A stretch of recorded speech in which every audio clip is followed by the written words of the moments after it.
The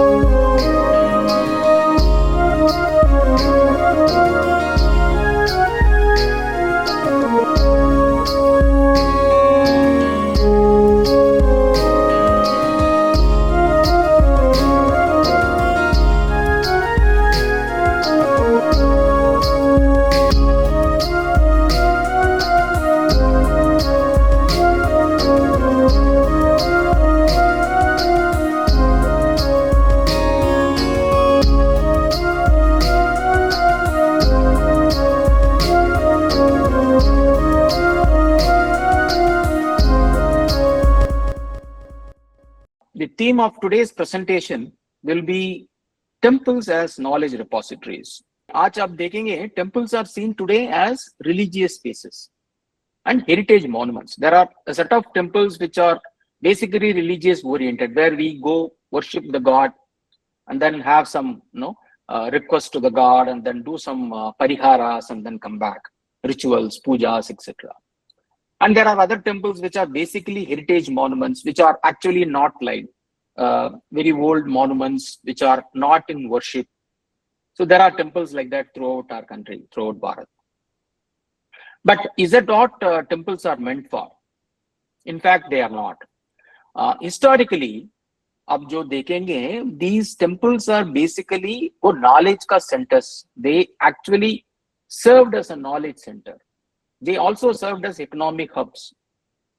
They served as historic archives and the live knowledge of our parampara, our heritage and our culture. They had everything in it. Yes, the religious part is definitely there. We have to sort of go and worship our gods.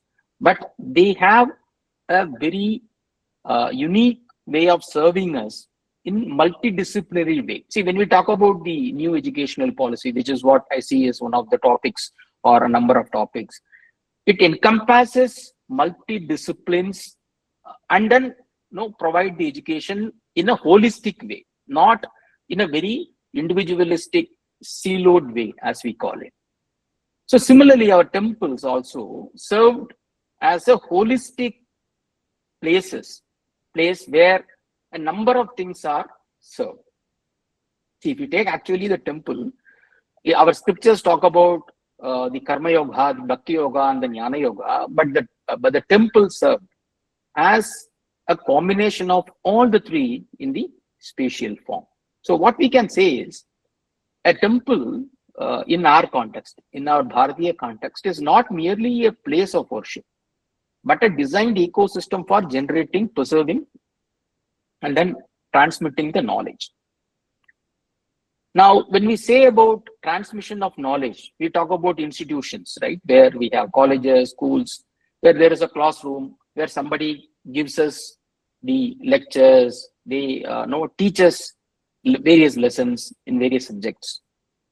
So, but is that what a transmission of knowledge is all about? It can be also experiential. Like we can experience knowledge. It need not be that somebody need to tell us that jo hai, these are all the things you need to learn. By seeing, by looking at things, we can learn. So that kind of a knowledge center was what our temples are. And it's still, there are many temples which are actually serving that purpose. So we will see how they served as the embodiment of knowledge in a multidisciplinary way in one by one. So when we talk about a knowledge institution, right? So a space which generates, preserves, transmits, as I said earlier, as well as applies the knowledge. Again, to reiterate, it is experiential, embodied, and ritualized. And it is not a very abstract way of saying it. So here what we see is that temple as an integrated knowledge ecosystem. Yes, the predominant reason for temples to exist is basically ritualistic, where we puja kar rahe hain hum log, so parihar jo hai wo kar rahe hain. But they also taught us the architecture. The architectural aspects of temples are phenomenal. Across, there are basically three types of architecture, which we see: the Dravida, the Vesara, the Nagara structure, and there are multiple substructures. how temples were constructed throughout region to region. They were different, but the core principle remains the same.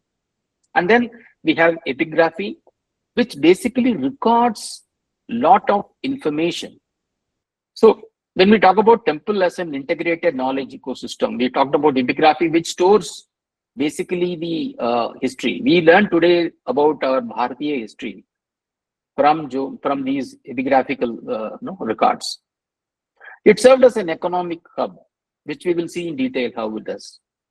Then it is a place for ethics. Then it is a place for learning and teaching astronomy. So there are multidisciplinary aspect of temple, which taught us a lot about our ancient learning systems.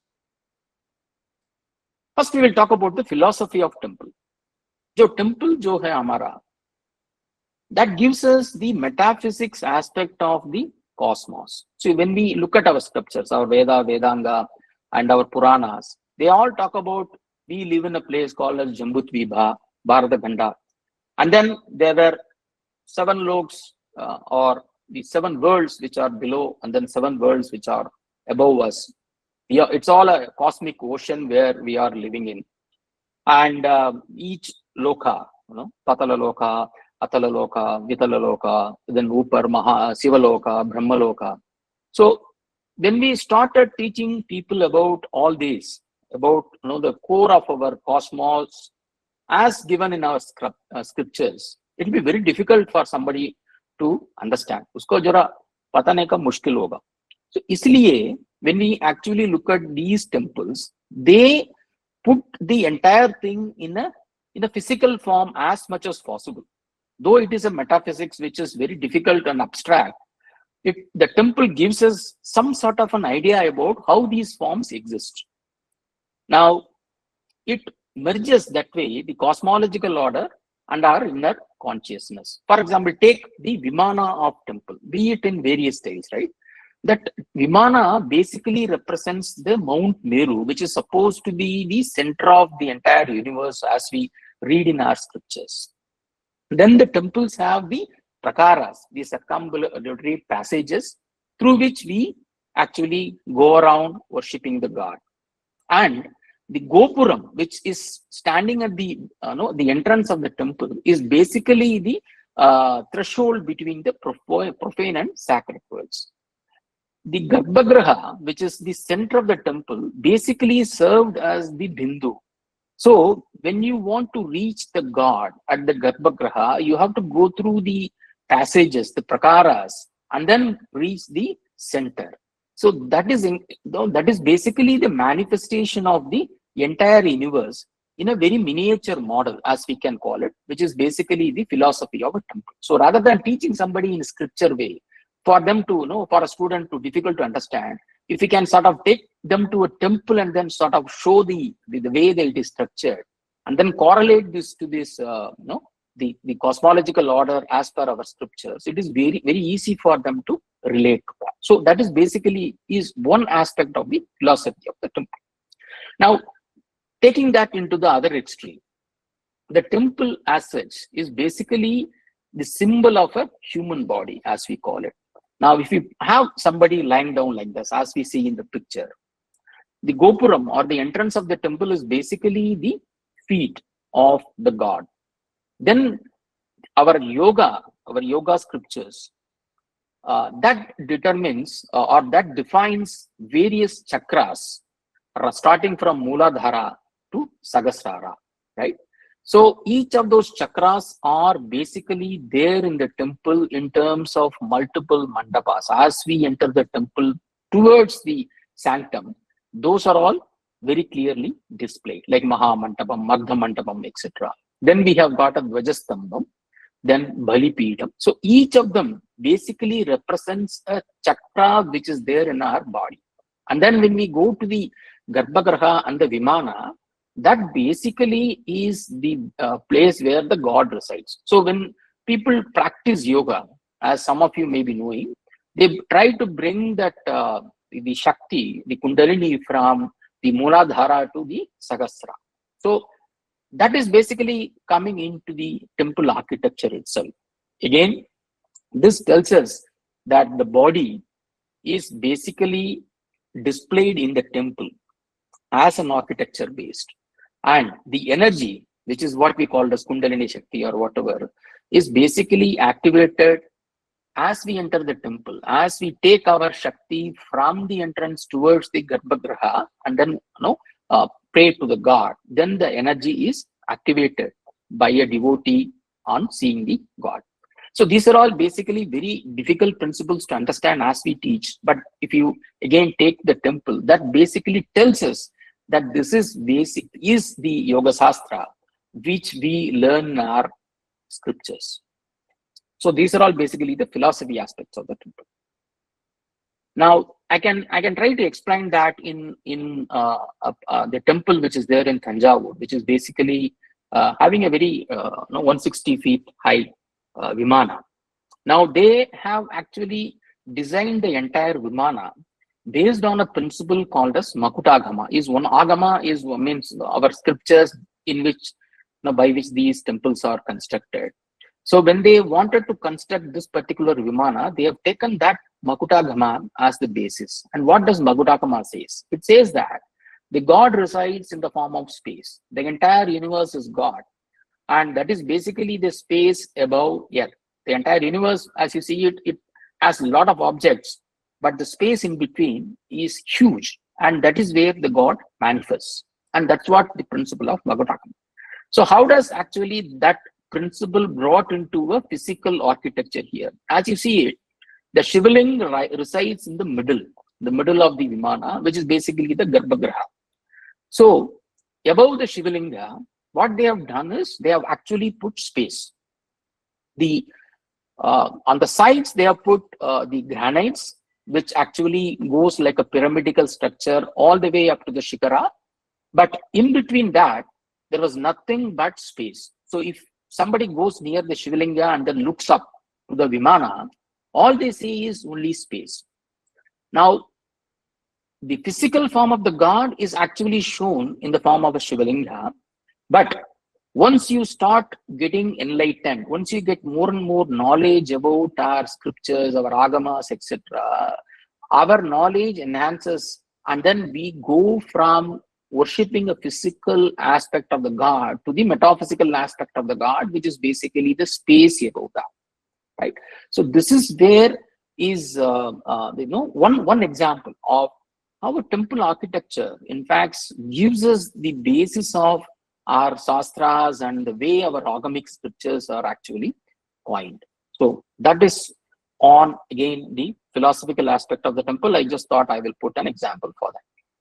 Now, we will come from the metaphysical part, which we talked about the scriptures and how these scriptures are transformed into our temples, and then how we learn from those things, into the basic physical aspect of the temple, the architectural aspect. Now, for designing a temple, the geometry, the cosmology, both are applied. And we know about our Vastu Sastra and the spatial mathematics. When we start constructing a temple, the entire Sastra of the Vastu, the Silpa Sastras, the Agamic Sastras, everything is actually applied in terms of calculating the minutest of dimensions of the temple. So here is where the Vastu Purusha is displayed in the picture. But all the temples of us follows the Vastu Purusha Mandala, basically grid of 8 by 8 or 9 by 9. There are multiple sub variations of it. I don't want to get into that because it will become a lecture in itself. But ab jo dekhenge, it will be like 8 by 8 square, and each of those places, what deity need to be installed. जो प्रतिष्ठा हम करेंगे various deities को, तो जो deities किस किस जगह में होना चाहिए, ये सब हमारा आगमिक और शिल्प शास्त्र में लिखा हुआ है. So ये सब इसमें when we actually bring into the temple architecture, we need to ensure that those things are all met with. The Garbhagriha becomes the core of the energy. The Antarala, which are basically the praharas of various the passages which are around the Garbhagriha, they are all the transitional space. And then the mandapams which are outside, the Mukha Mantapa. As you enter the temple, there are various mantaps you need to cross through. The Mukha Mantapa, the Ardha Mantapa, the Maha Mantapa. Those became the socio-ritual spaces. So that is how the entire architecture is conceived for designing how a temple can be architected, right? And even in the Garbhagraha, as we see it, based on the deities, there are calculations involved. Basically, आप जो शिवलिंग को प्रतिष्ठा करना चाहते हैं, then what should be the dimensions of a Garbhagraha? Then if it is going to be a Vishnu temple, or if it is going to be a Devi temple, then each will have its own dimensions. So it needs to be very clearly calculated based on the deity, based on the dimensions of the deity. And it also depends upon the Yajaman. Yajaman is the person who's actually constructing the temple, as to what sort of mathematics need to be applied. So it's all based on our mathematical knowledge, which is thousands of years of old in our country. Again, continuing on that, the Tala, Angula, Hasta measurements, right? We, on the ancient days, we didn't have such a very extensive scientific measurement instruments as we have it currently. But they had their own way of measuring based on these Tala, Angula, Hasta measurement. The basement should be how much. On that, how much should be the wall which need to be raised. Then above it, the Vimana goes. Then the height of the Vimana, then the Shikara, and then the Kalasa, which is again on the top of the Shikara. If there are multiple Vimanas, as we see it in the Vesara or Nagara temples, then how they actually need to be designed. All these are all proportions which need to be calculated by the temple architect. And that person need to have knowledge of symmetry, the load distribution. अब जो देखेंगे in again taking the example of the Brigadiswara temple at Tanjavur, that was actually constructed on a very loose sand. The area is a delta area of river Kaveri, which is very, very fertile, and the soil is very, very loose because there are so many rivers which are going through that region, and the entire soil is very loose.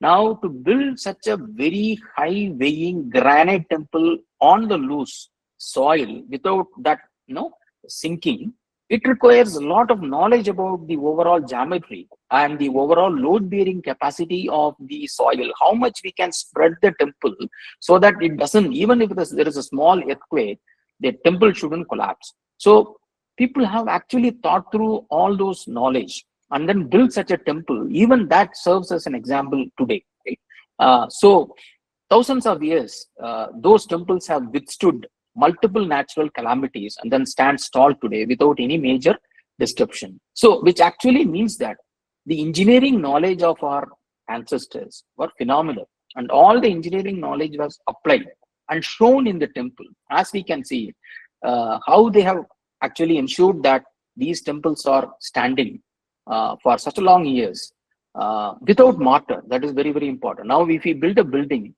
we need mortar, we need cement, we need to apply the RCC, concrete, everything. If we want to build a very strong structures, especially tall apartments which are 20, 30 floors. But there was no use of mortar, there was no cement, but they built it. Again, an example is here, right? There are two types of joints which we talk about, which is called as Mesha Sandhi and Malla Sandhi. So Mesha Sandhi jo hai, that is for goat, right? When two goats are fighting, their horns are very tightly interlocked, right? And that is how the stones are interlocked. As you see in the picture, there are holes here and there where they have actually put the joints, the joints of these stones, due to which the weight of each of the stones support each other, and then they hold tightly, due to which that structure doesn't fall apart. So that is one type of joints they have used in our temples.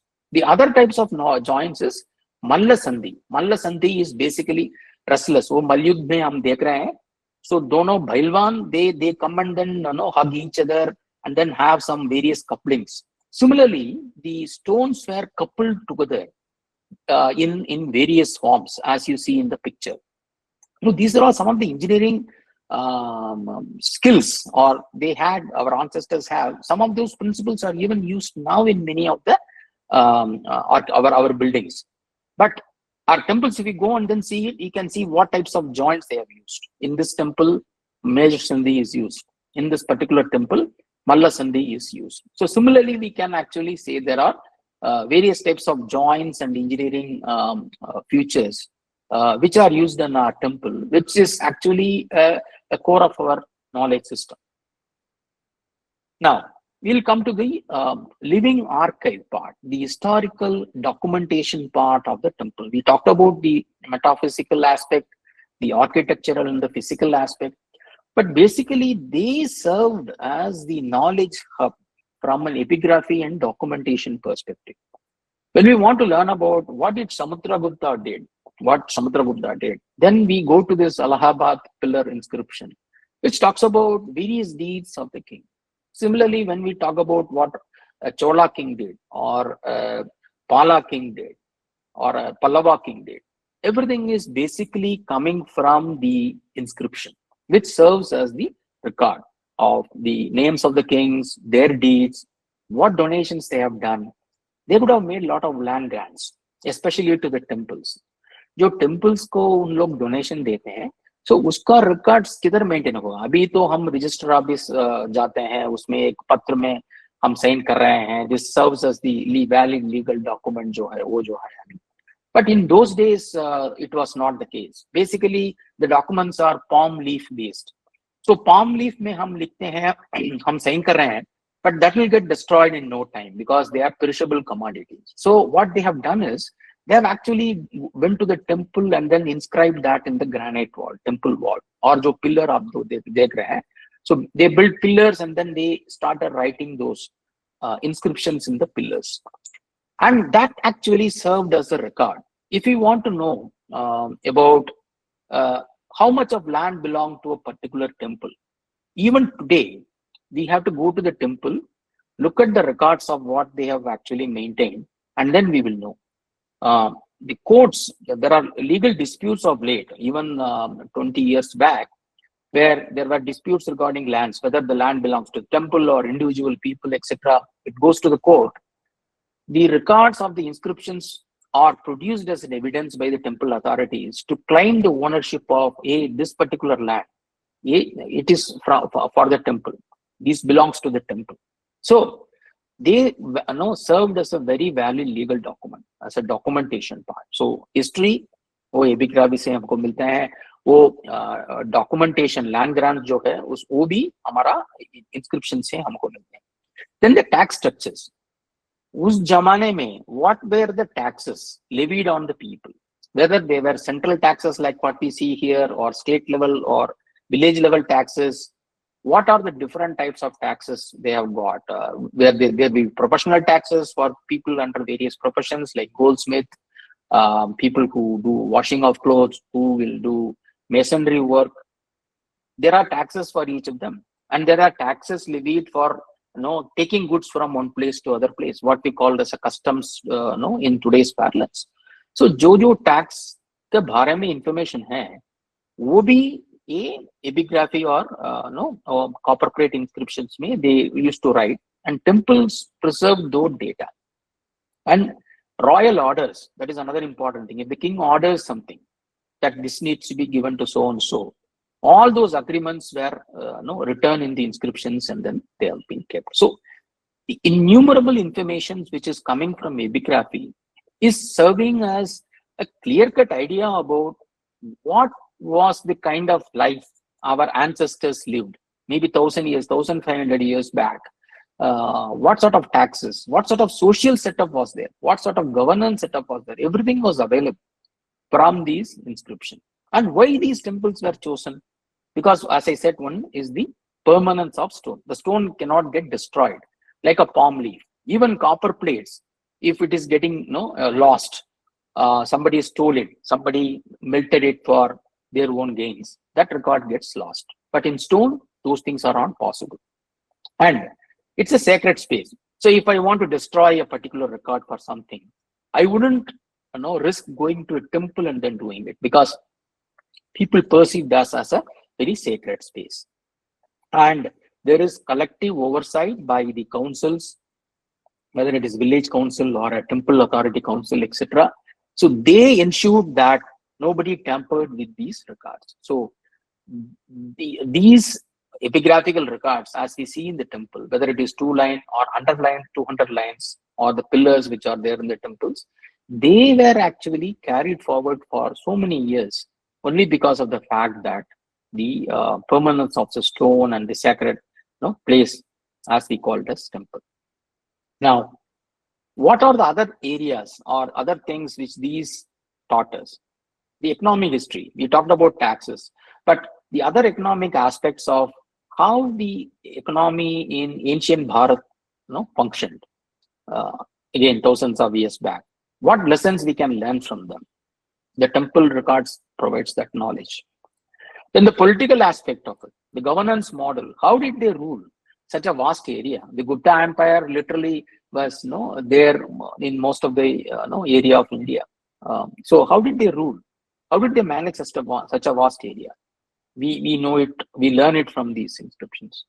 Then the agrarian systems, what sort of land cultivation, their practice of getting the paddy, the irrigational aspects of it, everything is actually very clearly documented. The Sudarshan Lake is inscription which is there in Junagadh is another classic example of what they have done. When there is a breach in the lake, how did they repair it? So we can learn from those aspects of how our ancestors managed the irrigational aspect, ensured that there is no drought or there is no major impact of the people, because we were predominantly an agrarian economy. So how did they ensure that these things are taken care? So that is another thing. Then the linguistic evaluation, right? Like how did our language evolve over a period of time? We go back to the Sindhu Saraswati period where there were the Indus Valley scriptures, as we call it. From that, from those letters, how did Brahmi came? Then from Brahmi, Kharoshti, towards the Devanagari, Nagari letters, what we use for Sanskrit or Hindi or other languages. Similarly, how did that branched out for the southern part of it? How did Kannada letters, Telugu, Tamil letters came out from that? So now the study of linguistics, the language we speak, how did they evolve over a time? Is the language same 1,500 years back as we speak currently? It may not be. So what changed? How did the grammar change? Everything is actually clearly studied from the way these inscriptions, the ancient dynasties, they have done it in a proper, in one way. Then as we go from century to century, we see that the entire language gets changed. So this is another very important aspect of the knowledge which is provided by the temple from on these parts. Now, the key knowledge, again, from a governance perspective, like I said, that how did they rule us so thousands of years back? What happened? The division of the land from the topmost, the hierarchy, the king and his council of ministers, to the kind of states, the mandals, then to the village councils, the nagaras, everything is very clearly documented again. And we know how they evolved again over a period of time. So here I have actually put a very classic example of the Uttaramerur village inscription, which is a town in Tamil Nadu. So what they have done is they have documented on how the village governance need to happen. Oh, Grama Shabaka, so Vivkar hai, how should that happen? Everything is clearly documented. It actually was a democratic council where the members are elected in a democratic way, like what we do today, right? So each of that council is split into multiple wards. हम अभी corporation और municipality का बात कर रहे हैं, उसमें ward है. So similarly, this Uttaramerur council, this actually was from a 9th century time. So even in 9th century, they were having the corporation kind of council and then the wards.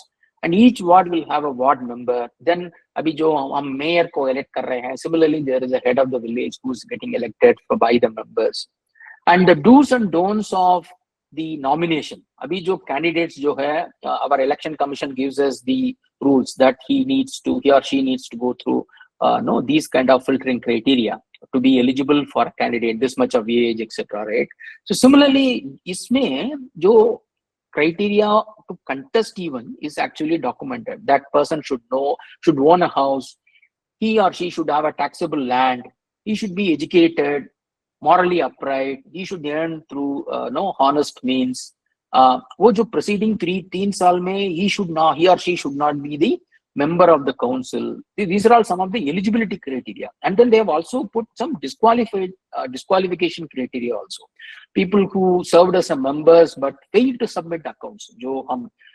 If we are not showing the accounts of what we have done in the last term, then we are disqualified. So people who committed the Panchama Bhataga, the 5 great sins, they are disqualified.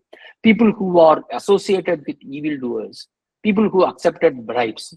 So those people cannot contest. So what they have done is they have clearly documented without any confusion in the temple itself, so that people who are nominated can go through and then do a checklist kind of thing, whether they are able to meet these criteria or not.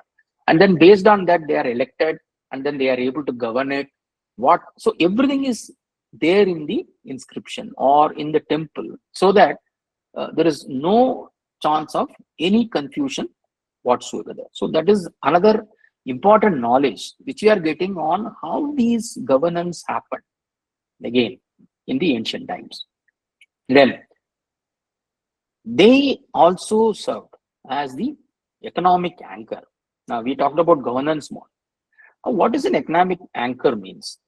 Many times the economy is actually propelled by these temples. Yes, predominantly they are agrarian economies based on farming, etc. But the temple also served as a very clear-cut economic anchor, be it agriculture, redistribution, and they provided employment for many. The paddy which are sown from various fields are actually stored in the temples. So they served as a storage space. And how did they manage to store it? How did they distribute it? Everything is very clearly documented again. Accounts are properly maintained. Then there were auditing systems. So, जो temples का income जो है through paddy or all the taxes which are coming, how they are actually spent, वो revenues or expenses का वो difference जो है, whether it is properly managed or not, ये सब इसमें लिखा हुआ है. There were accountants, there were storekeepers, there were water managers, there are people who are employed to ensure that things are properly done in a temple and people don't loot money. So everything can be taken from these systems. So here is one such example of how the economy of a particular part of a temple is managed. It's actually a real life incident which is inscribed in Thanjavur temple. Given that I know the temple better, I am giving examples from there. So here if you see that there was a Ganpati. This Ganpati was worshipped by Rajaraj Chola. So one day he wanted to know, when he did the darshan of the Mahaganapati there. So Rajaraj Chola ने पूछा कि एक दिन में उसका वो नैवेद्य के लिए, ऑफरिंग के लिए कितना बनाना चाहिए. So the priest told the पुजारी ने उसको बताया कि 150 bananas were needed per day. So assuming 350 days in a year, approximate calculation में 54,000 bananas वो चाहिए. For every day, if you provide 150 bananas as an offering for the entire year, it is about 54,000 bananas. Now, at that time, the purchase price of 1,200 bananas is 1 kasu. That was the currency at that time. So they were decided that for 1 kasu, they can purchase 1,200. So annual cost for 54,000 bananas ke liye, 45 kasu is sufficient. So 45 is the unit of currency. So 45 kasu is enough to provide 150 bananas per day to the Mahaganapati. Okay, now 45 kasu should be the income for doing this activity, doing this small activity, to provide bananas to Ganpati. Now for this 45 kasu everyday income, every year income rather, how much money to invest? So they looked at the interest rate, which is basically 1/8. Then for 45 kasu, they have to make an investment of 360 kasu, 360 units of currency. So if you invest 360, then they will keep getting 45 every year, like what we put in bank as a deposit. We get interest now 7%, 8%, whichever the bank gives. Similarly, for putting 360, they will get 45, and using the 45, they can buy bananas and then offer to the Ganpati. So Rajaraja Chola said that I will donate these 360 kasu. Now, who will actually keep this amount? Who will give the interest? So they have identified merchants in Tanjavur itself, the trading guilds, who basically trade a lot of commodities. They said that we will pay these 360 kasus to those trading guilds. Basically, they were like a bank associated with the temple. We will give the 360 kasus to you, and then you provide the interest. Now, if you look at it, they have also done a hedging, like what we call this. Because if you give 360 to one lender, for example, then if the lender goes bankrupt, or that person runs away from the place, then the entire thing stops. So he doesn't want to do that. So he hedged it. वो risk management जो हम बोलते हैं, so he has done it. He split it between 3 or 4 different trading guilds, so that they can give their own interest to the Ganpati for this.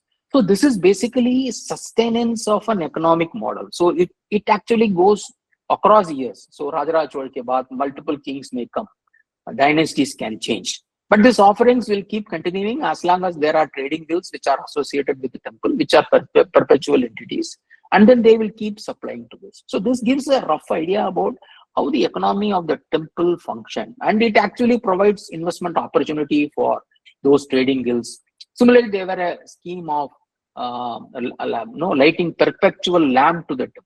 So for lighting lamps continuously, you need ghee. So from where you will get the ghee? The ghee is provided by the shepherds.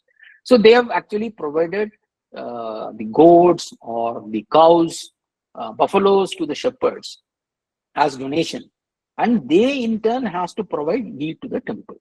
So that is another scheme which they have actually constituted. Now, lot of shepherds benefited from this scheme, and then they keep continuing, supplying ghee to the temple and they get income through rearing of those cows and buffaloes and goats, etc. So temples sort of perpetuated the economy. That's what I'm trying to say here, and these are all some of the examples of how they have done it in the ancient times. Is that all? What else we can learn from those temples? They were the center of performing arts. Our Shastras, Bharatmuni's Natya Shastra talks about 108 Karanas, these Shiva Tandava postures, which are taught even today to the dancers of, say, Bharatanatyam. Now, where they will learn? The only place they can go and learn is these temples. And temples like Chidambaram and Tanjavur, they had all these 108 Karanas very well documented in the temple walls. And there were dancers who were trained using those cultures. So somebody want to learn some 50 Karanas. So there were teachers available in the temple who will show these cultures and then teach them on how they can perform those dances. So the temple served as a stimuli for continuing these art forms.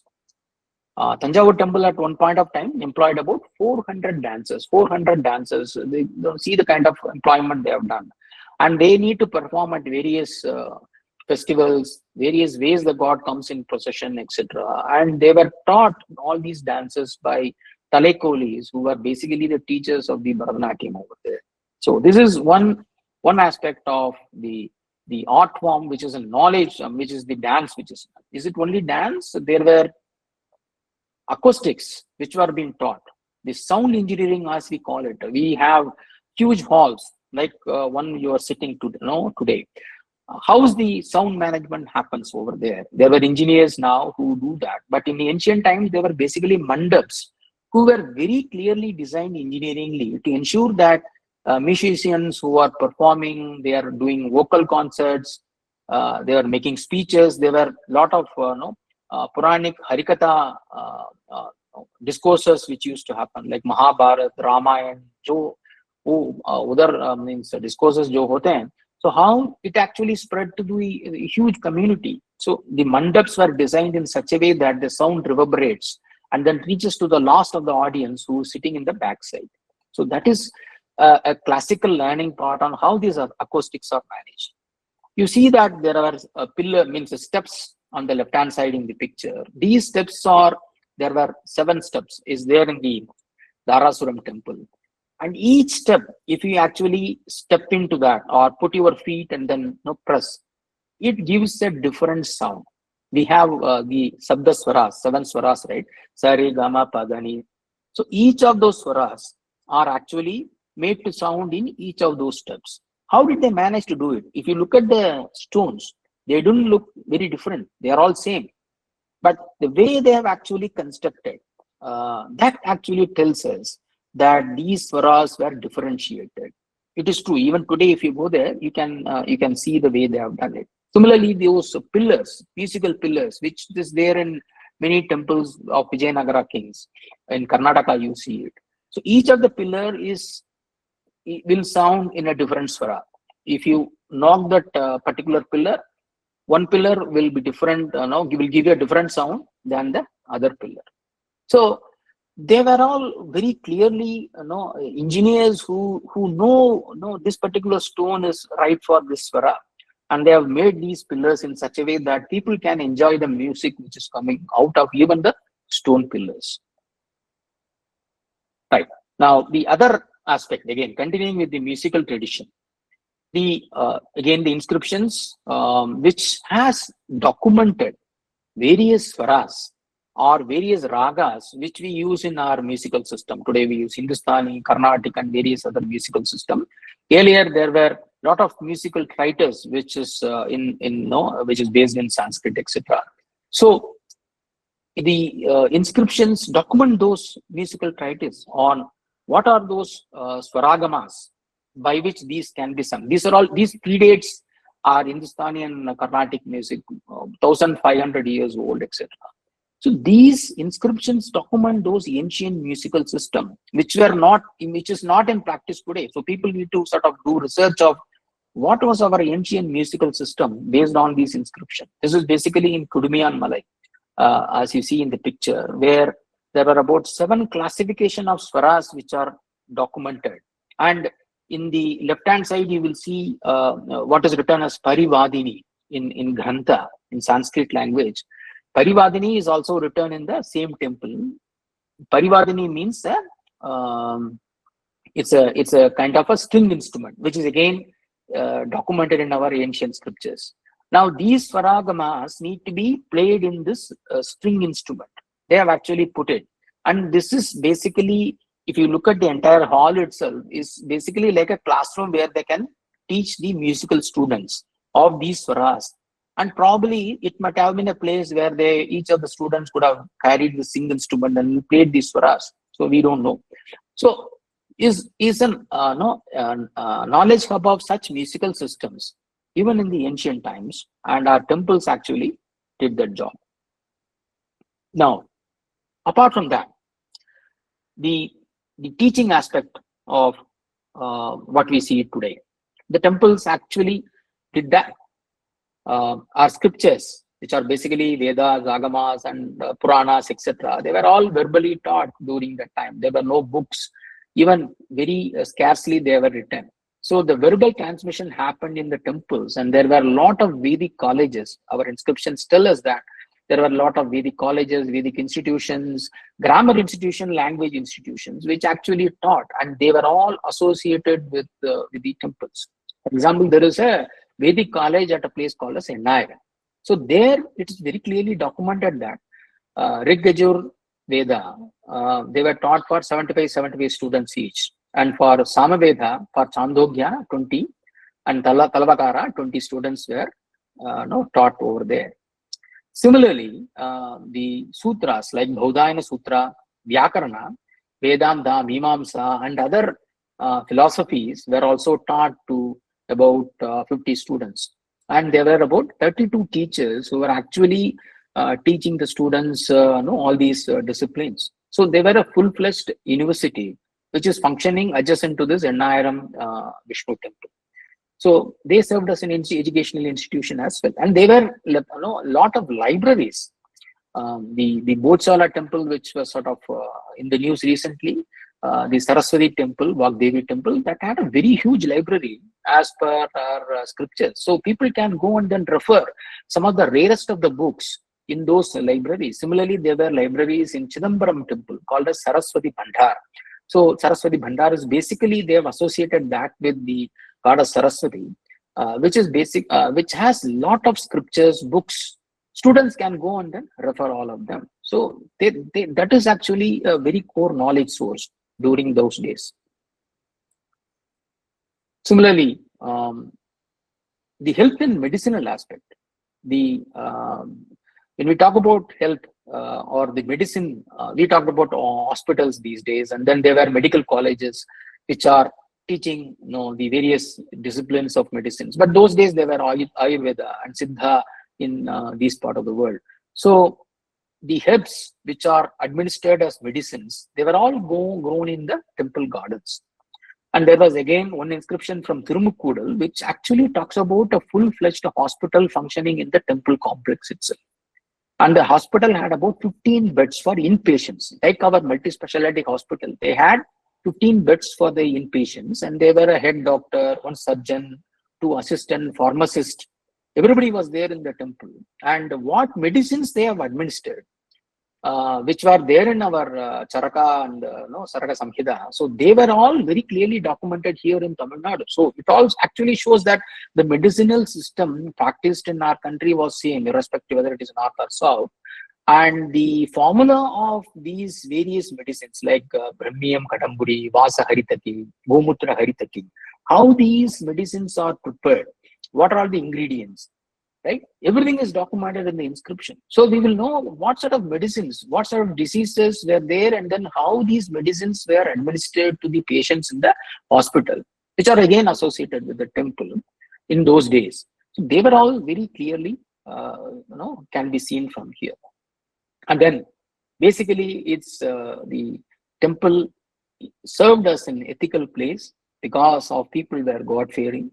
And if any crime is committed, the courts were functioning in the temple. People come and then they take the vote whether they have committed a crime or not, because it's a sacred place. So they ensured that the social order is actually followed in those temples. That is another aspect or another dimension of the knowledge which the temple propagated. Now, finally, we look at the astronomical aspect, right? The architecture again of the temples were made in such a way that our astronomy, which is reflected in the temple architecture in some way or other. There are many temples which are constructed in such a way that the Surya ka jo grahan hai, so that comes on the Shivling or the Murti in the Garbhagriha on a particular day. How did they manage to do it? How did they clearly looked at the alignment of sun on a particular day is a very strange thing. Here, an example is actually given of the Thiruvananthapuram temple, Ananda Padmanabha Swami temple. There is a tower. Now, if you look at it during the equinox, right, the sunlight exactly passes through those specific dwars which are there in the temple. Each of the gopuras have one story, and in between you will see a passage. So the sun, in fact, goes through each of those holes in the gopura on the equinox day. So people know that okay, today is the equinox, summer equinox or winter equinox or whatever. So the solstices again. So those are all very clearly seen on how these temples are constructed, because there is no documentation available for that. Only by looking at the temple, the sun rays, etc., they can deduce that, right? So that is another example of how well-versed our ancestors are with astronomy and how they are able to combine that with the temple. And again, temples kept the calendar, the panchang as we call it. All the rituals are performed on specific days of the panchang, mostly on a full moon day. The nakshatra cycles were documented over there. The temple priests were basically, they were the custodians of calendar signs. So people who wanted to know about a particular nakshatra, when is somebody's birthday coming, or when is somebody's punya tithi is coming, so they need to approach the priest, and they had the documentation from the temple in terms of when something can be done. And temples are also acted as a time regulator. They synchronized the agricultural cycle, right? This particular season is for this particular crop. You need to go and then seed it and then harvest it. And they in turn, if you look at it, they've actually synchronized exactly with the human life as our ancestors were living those days. Okay, so that is basically is the astronomical aspect of how our temples were sort of functioning during those days. So like what we see here is our temples, they are not just places of worship. They were in terms of places where the philosophy, the scriptures, whatever we learned, they were all taught. The architecture, the engineering aspect is taught. They served as the historical source of knowledge. The inscriptions teach us history. They teach us the governance mechanism. जो economic जो है, that also they teach us. They served as educational institutions. So they were a powerful knowledge system during our ancient days. I think these are all some of the points which I thought I'll share with you. So thank you.